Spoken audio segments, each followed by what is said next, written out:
Assalamualaikum warahmatullahi wabarakatuh.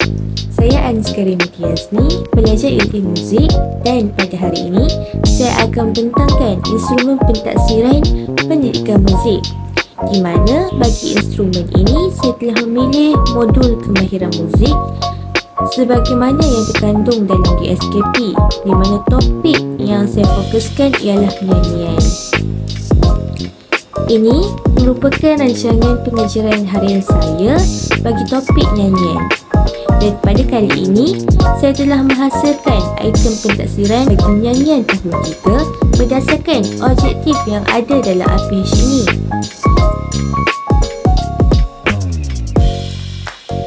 Saya menjalankan pentaksiran melalui 3 item, iaitu penulisan, pemerhatian dan juga lisan. Bagi pentaksiran pemerhatian, saya menjalankan penilaian semasa murid sedang menyanyi.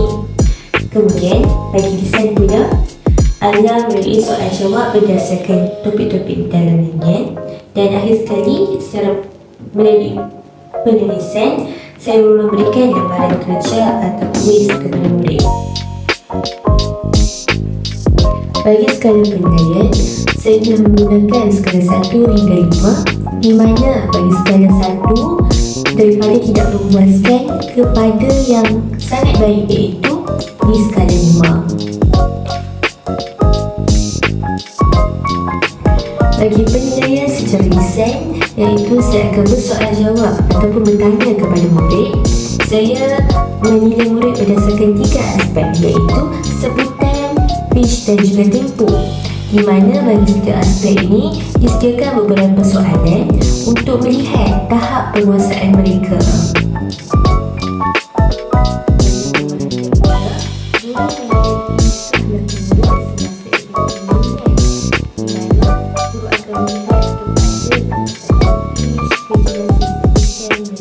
Kestabilan tempo semasa menyanyi.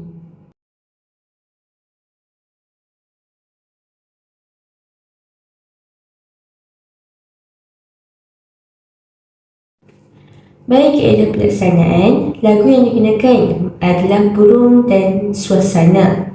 Di sini saya telah menyediakan lirik lagu, audio panduan dan juga murid akan menjalankan aktiviti secara berkumpulan juga secara individu, di mana murid akan menyanyi bersama-sama.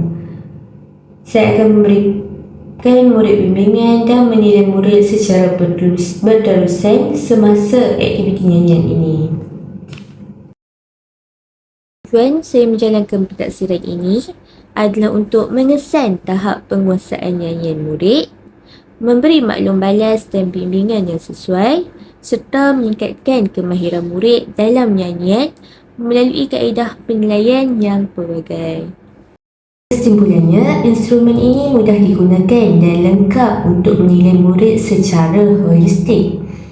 Ia sangat membantu guru memberi penilaian yang adil dan jelas, di mana ia boleh disesuaikan mengikut keperluan murid dan tahap penguasaan mereka.